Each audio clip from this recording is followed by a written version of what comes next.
Okay, Amanda, I think it's really important for us to talk about the mental health side of this Right. as we're talking about this album. So let's do that next. Yeah. Uh, I mean, for State of the Union, as we've already talked about, I mean, you've gone through some dark stuff Some personally. deep, dark waters. Yeah. Right. Mm. You're very kind to call it waters. I think that actually gives it a piece that a lot of people won't grab onto in the darkness. Yeah, until you meet a shark. Yeah, yeah. Until there's a. It's great until you're. No, just kidding. I know you're exactly right. I mean, will you talk a little bit about the darkness that got us here? Yeah, I mean, I think there's always this like, I don't know. I wrote a song years ago, called Brave, and Girl, I know. and People sing that. People sing that like they are going to come out of their shoes. When you hear Yeah. people say, I mean, that has to be true on the road. When you hear people singing that one, does it just make you come alive a little bit again? Yeah, it does. It really does. I think. Well, then that one was written out of desperation as well. All of Wow. it's just been about needing language and needing courage and Yeah. needing bravery and, yeah, just writing out of sheer necessity. But I think, like, when things happen in our youth, the persona can get ahead of the development of the person. And so- and that's what happened with your career. I think just it's not a scathing review. I feel grateful for everything that's happened. I feel Certainly, so grateful. certainly. And I think what happened with that song was I think it hit a moment in culture and time where we just, there's a lot of us that actually need this. Yes. You know, like yes. when we write like so close to the canvas and we're like, I don't know if anybody else needs this as badly as Yeah, I do, but yeah. I'm just going to sing it until like yes. until maybe it gives me courage to step forward. Right. And I think a lot of, I think it feels as though it connected in that sort of way. Yeah. But I think, I'm not sure how to segue into this. Well, into mental health. This is such a big conversation. Because it's been so, I mean, it is the center of what you've walked through. Yeah. Right? Yeah, it's a central line. I get so stuck in my head. That's a really cute way of saying it, I think. And Yeah. What does it look like? Does it look like crying on the couch, or does it No. look like driving around and running out of gas? Okay, or... this is great actually. I feel it's taken me a lot of work to get back into my body. I was dissociated for a really long time. Wow. And I lived a very imaginative kind of in an imaginative state, which yields. It's great for songwriting. It's not so great for daily living. That's right. It makes for beautiful albums and terrible interpersonal skills. Don't get anything done during Yeah, the day. yeah. And I would disassociate from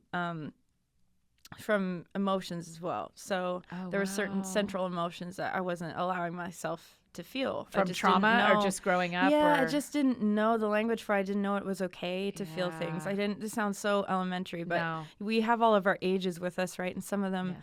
are frozen in time at the age of neglect is a strong word, or trauma, or whatever it would be in our development. And so there were Yes. certain areas that were just unparented. They were just uncharted completely. Wow. And my parents are incredible. They're Yes. kind. They're beautiful. They've given me so many gifts. So this is not a Everyone's doing the Mom, best with what Dad, they have. This is not a review. We're doing a your whole episode on your parenting. parenting. I love them so much. Certainly. And my mom and I have actually had so many incredible conversations over the last couple of years, Yeah. because when I started kind of digging into what are the things that, what are the stories in my head about being a person, about being a woman, Yeah. about being a follower of Jesus. What are these Yes. stories? Do I Yes. actually believe them? Are these mine? Are these someone else's? Like, yes. are these thoughts that are just kind of flying around in my subconscious mind that were handed to me because we all grow up in family and community and culture? And so I think, divorce was kind of it set everything off. Wow. It was like the thread that led to Yeah. an unraveling of epic proportions of I don't know what I believe about a lot of these things, and I need to actually go away and be for my personality, let's just say, I felt like I needed to withdraw and actually sit with all of these stories and these thoughts. Was that in my part of head. being in England and part of being in LA? Yeah, And- yeah. Yeah. And Wow, sitting around Amanda. tables with people. There were days that I just could not go to a service because the energy was so intense. Like it was in services that I would lead worship in Yes. and sing. It was like, oh, the time and season is not that. All my nerve endings feel exposed. And I think that's what grief does. It's like I needed to go for walks around a lake and listen to the Yes, birds. And that yes. was where I found solace. And that's where I Yes. found peace for the next step and making it through the day. Sometimes it wasn't making it through the day. Sometimes it was making it through an hour. Sometimes it was making it through the next minute, Yeah. through the next second per Yes, second. Yes. Yes. One of my friends, I remember one time I was in an SOS state of dealing with, my own grief and my own thoughts about it. And I SOS'd her, and she said, quick, tell me something that is right in front of you right now that you feel grateful for. Oh, wow. Which sounded so out of reach, honestly, when you're in that moment of like, I don't know what's happening. I feel like I'm losing my mind. I'm so in pain, Yeah. And my answer was a silk pillowcase. Really? Yeah, it was like, and she's like, great, tell me about it. And I was like, well, it's really kind to my head when I lay down on it to sleep. She's like, right, and what about the fire? What makes you think about these things? And it slowed all of the stories down in my head about failure and about, losing. Just everything felt like loss for a really long time. Yes. It slowed all those things down and gave me like, okay, there's this one thing right in front of me that Also, silk pillowcases make me so cold. You love them? I love them. Oh my gosh, they make me I so love cold. them. I can't do it. So good Yours on you. will be a different. Yours The like Lord- flannel. You're like, I'm grateful for Oh my flannel. gosh, yes. I'm grateful for this fur pillowcase. Yeah, and that I mean that Wow. became a practice Really? You like just adopted that to yourself? The shred of believability part was really Yes. important. Talk about that again. Yeah. So if there's one piece of a silk pillowcase that makes you feel grateful, that's all you need. It's just a shred of believability. That's what opens you up to the rest of this, the Wow. other things that are happening around you that are really full of life. Oh my gosh. But I think, pain. There's so many people who have. What's wild is like the thing that feels so personal about pain is that it's actually universal. It's wild because whatever like levels us actually is. It invites us into this like expansion of empathy for Yes. people. Of Yes. like, oh, I never knew. Yeah, like you all get the added to people- a club every time you get hurt again. Oh man, like Yes. all the people I judged for getting divorced. Right, Like, of course. If we get specific, I'm like, oh man, like wow. People are really going through a lot. Yes. Everyone's going through something. Everyone's negotiating with the stories in their head about whatever they're experiencing Wow. that day. That's why road rage exists. Yes. It's like, when else are you going to get flaming, like, angry at a stranger you'll never see again? And your lives are at stake. You're driving Yeah. you know what I mean? It's fascinating to me. And I think it focuses, I think the thing about pain, about grief, about the stages of grief, especially, because they take however long they'll take. Yes. And there's no real order to them. Sometimes they all happen at once, and sometimes they happen, a We have to 30-day surrender, stretch of- like a tree, yeah. like the trees you talked about, Yeah. right? Yeah. And so I think, there are just definitely days, weeks, months I thought I was losing my mind, and I think parts of it I was like losing the stories, like detoxing certain things, and that's not just a positive spin. But if we're gonna go real deep, I didn't have empathy for up until that point for people who wanted to end their lives. That sounds so. This just sounds really harsh, No. but I didn't understand it. I was like, oh, surely we can. It's all the sheen of like, well, God's enough, right? All these platitudes of like, just find him. Like, what's Yeah. wrong? I mean, Yeah. just open your eyes. Yeah. It sounds so harsh. I would never say that out loud. It was just like I discovered that storyline was in my head. Yes. When I was face to face with, like, do I want to keep living or not? Oh my gosh. And I say that, it sounds like it sounds poetic to say it like that, but there were just days where I was like, oh, I get it now. I get my version of it. I don't get what everybody feels, because Yes. I only have my own experience with my own stories in my head, but sometimes it just felt so heavy and so impossible to get through the day. And I think it just felt like, oh, if this is what it's going to be for the rest of whatever time is, future tripping, like If what I'm experiencing now is what I'm going to always experience, do I want to keep experiencing it? Yeah. Yes. Yeah. Is that where, the song Miracle of the Mind that's on the album, is this where it came from? Because now when you're saying all this to me, I'm going, oh, that makes all those lyrics make sense. Yeah. Guess I'd forgotten how to breathe, but now I'm remembering. Yeah. I think Miracle of the Mind feels like a miracle of the mind, and it doesn't feel like, oh, that was then and this is now. I think that was the last thing that I would want to present is that, I dealt with all that, and now we're great. Now I wrote a song about it, and now we're better. And here I'm here to present you with your miracle. No.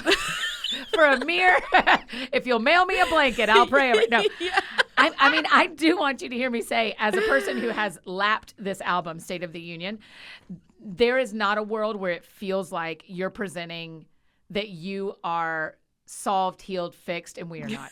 It does not. It feels like invited in. It's that ancient feel. It feels invited in. So Miracle of the Mind, when we're talking about mental health, Miracle of the Mind does feel like the song that says you're invited into me seeking out this miracle. Yeah. Well, music is like medicine to me. It has medicinal properties for it. So it feels like a way of remembering something that I will forget. Wow. So it's more like, okay, here's a medicine that when I do forget, because I will. Yeah. I think that's what's so wonderful about being able to record things is that we can go back and listen when we do forget. Yeah. And I kind of bank on that now. I'm like, I will forget. Yes. And so it's a way of sitting and being in that space and remembering what that felt like, which then has a shred of believability to it, right? And it just gently kind of opens that window again. So when you were writing this one with the other writers, are you having to tell the whole truth in that moment? Are you going like, hey, I've really thought about whether I want to keep living like this. Do you have to say that when you are sitting there? I think it comes up in conversation naturally if we're writing a song that feels true. I think people end up, I love that part about the writing process. I tend to lean into wanting to write with people who want to have a good laugh and a good time and also talk about where we're at presently and what we need that day. So I think when we sat down to write it, we were like, those moments, we were recollecting those moments of what does it feel like in those moments that we've had where it feels like clarity, it feels like a clearing, it feels like being able to sit and see something clearly for the first time, or you know what I mean? It felt like let's put this in a way that we'll be able to remember it when we forget. And then I love that it ends with strings. I love that it ends with music because that has been such, it's the medicinal property part that I rely on a lot. I don't really listen to a lot. I love music, and I end up listening to a lot more music without lyrics than with lyrics. But I just wanted a space to be able to feel like people could slow down and notice their own clarity or their own space in their own head. That's what happened to me in the kitchen today. Is I was listening, and the singing stopped, and what I was thinking about didn't, and neither did the music. Ooh. Right? And so all this, I didn't realize the singing had stopped until the song stopped. Yeah. Do you know what I mean? Like all of a sudden I was like, oh, this has taken me somewhere. Yeah. I'm almost having a reckoning over. Wow. Right? Wow. When I was listening to Miracle of the Mind. And so I thought, oh, I thought she's diabolical of how she does this to us. I think, I think there are many, many ways, many, many miracles, of clarity for our mental health that come in many different forms. You know, it's not a one-stop shop. So I think it's just kind of, because I've done a lot of the practices. I love the apps. I love meditation apps. I love, but there are days where you just sit and you're like, and and they're telling you to brush your thoughts away with a feather, and you're like, I can't. It's too heavy. You know what I mean? You're just like, ugh. Right. And some days you sit there and like, yes, I'm brushing them with oh, this is so just this feather is so helpful. I didn't know. Yeah. So this is kind of like, well, music is a way of remembering something I forget. So Let's put it in that term. One of the things you said earlier is going after one thought at a time. Mm-hmm. Mm-hmm. How does music help us like that? I mean, because it does me. I mean, that's what I'm telling you today. It was one thing in my mind that was circling, and the strings helped. What is it? How'd you do that? How does Brett do that? My orchestrator. I can't believe he said yes. I can't believe he said he would do it. I think, yeah, I like songs that kind of just expand on one thought, one idea, just one at a time. It takes 63 days, is it? I think, for a new thought to become part of our repertoire in our subconscious mind. Wow. And so my friend Heather would tell me, practice a single thought when you don't need it so that it's there when you do. So hold on. Practice a single thought when you don't need it so it's there when you do. Yeah. That's huge. So just like the last couple of years, there's a lot of time and space to deal with our thoughts, Yeah. But practicing one thought at a time. And I feel like music does that too, and these songs are kind of just one thought at a time. You know? Yeah. Are you afraid for people to know all this? No. I say that now because I'm sitting with you. Yeah. But I guess I'm getting to a point in life now where I'm like, well, I struggle with avarice. I love collecting to keep things. Yes. I want to share them now. I think it's more fun to share toys. Wow. Well, I think it's more. I think the idea of it is like, yeah, let's do this. Let's share the toys. Yeah. And then someone reaches for your like, ping pong ball. You're like, hang on a second. No, it's mine. I meant in theory. Theory only. Yeah, I struggle with avarice, and I struggle with just collecting to keep, I guess. Yeah. There's a lot of songs that won't ever see the light of day, and that are just like collections to keep them, I guess, or just not the time to release them, or whatever it is. Do some of them lead to others? Like, are there songs that you're hiding away that led to Miracle of the Mind, or that led to Light on the Mountain? Are there stepping stones that lead to the ones we actually hear? Yeah, definitely. That's fascinating to me. Yeah, there's lots that don't make the cut, and then there's sparks that kind of spark other thoughts or other ideas, or songs that started out as one thing and ended up as a different thing, and it's so fun. Yeah. I mean, when you imagine singing this album live, I mean, what are you predicting it might feel like or look like? Or oh boy, this one's just so ancient and personal at the same time. Yeah, I think more and more I'm intrigued, and I love safe spaces. We need safe spaces. Yes. It's like safety first. Yes. Our brain can't intake new information if we don't feel safe. Right.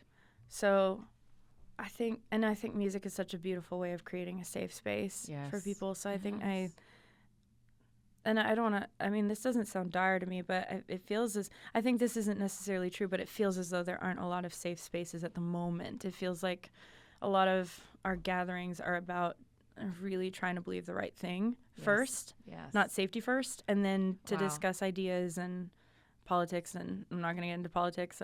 It's not my conversation. But, our ideas are thoughts about these things, about our religion, about politics, about who's right, who's wrong, all these things. But that's too bad. I wanted the whole next episode to be politics. So let me check my notes. I think it's an ironic title because this is the opposite of a political statement. This is not a political State of the Union. We are not talking about politics. No, we are not talking about politics. We are talking about like the interconnectedness of our relationships, our unions with each other and with our world. And I think, I don't know, I lost my train of thought there. No, but you're doing great. So that's it. Thank you guys for joining us. Thank you guys for joining us. I mean, one of the things about State of the Union, and we can keep this or cut this, is there is something really profoundly personal when your marriage is no longer a marriage. Yes. That you're talking about the state of a union. I felt flayed open. Yes. Flayed open. I didn't represent the American Christian dream anymore. Oh, Amanda. People don't know where to put people like us. And I think we still just don't know what to do with that.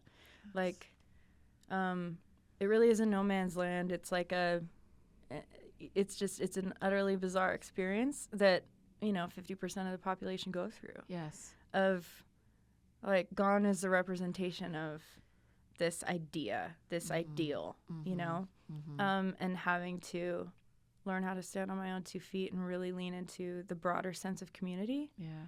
Rather than putting all of my hopes on one person. Yes. Yeah. When you sat in England, in this church that is hundreds of years, thousands of years old, what changed about what you thought about yourself? It zoomed out.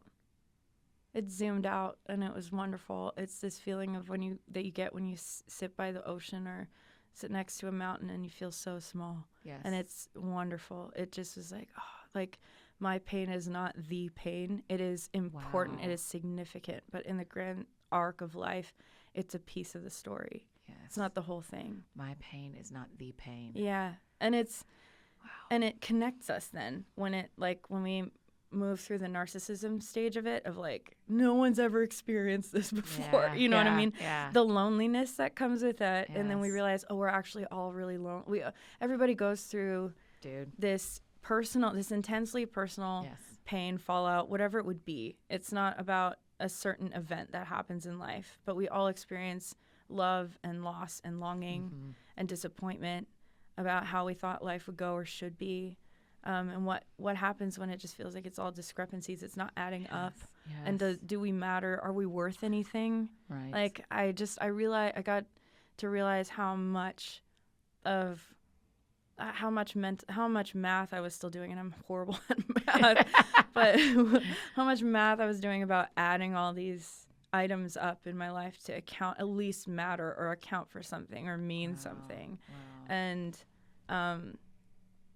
letting all those things go, but then zooming out and seeing that, we're actually all invited into like a really rich experience of life. It wasn't about getting over grief or through grief. It was about learning how to grieve, Yes. And there are thresholds, I think, to healing. I've always been surprised by them, like a threshold of, I didn't think I'd ever get here.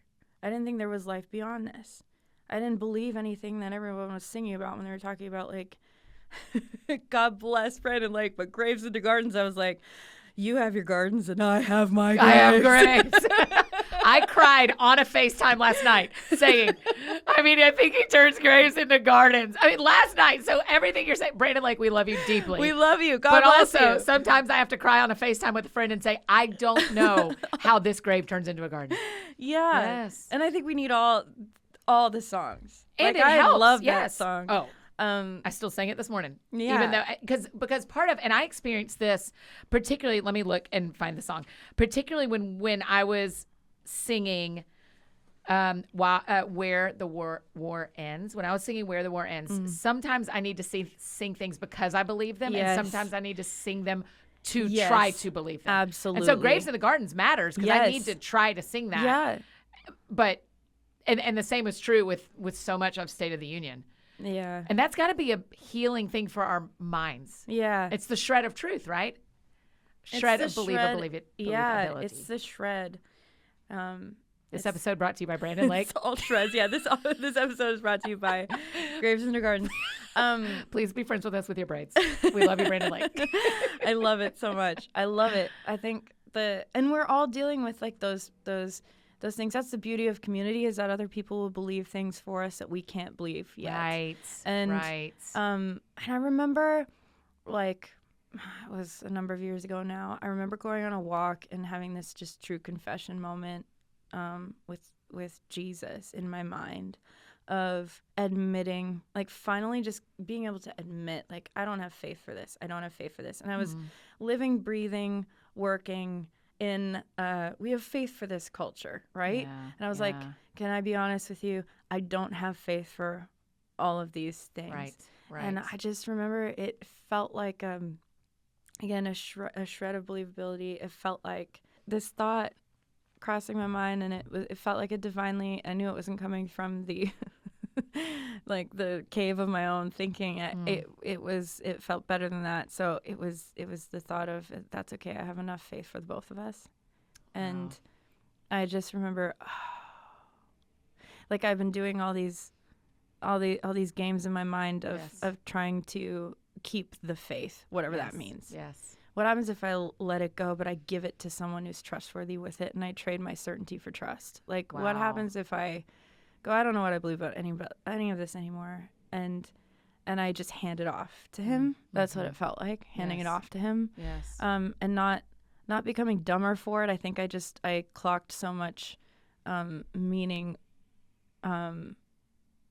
so much of like the idea of who I was becoming or who I wanted to be or whatever was wrapped up in these thoughts about these things. So what happens if I like clear the space and make way for a new thought like that one and nurture that one for however many days? Right. That possibility, that perhaps Jesus is actually shouldering a lot more, and it's capable, and he's not requiring me to believe something I actually don't, because he knows I don't. Yeah.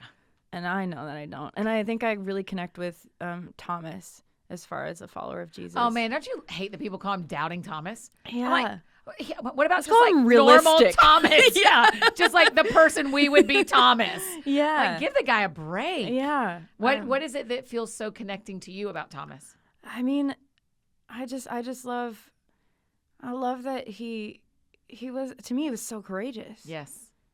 To actually voice his I am doubts. so with you. I'm so with you. To me, that's courageous. That Yes. to me took so much bravery for him to go, I want to believe this. Can I see? And I mean, thank God he did for the rest of us. Thank you. Right? Like, I wish somebody would, Thomas. I wish Yeah. somebody would ask Yeah. if this is all real. Yeah. Yes. Yeah.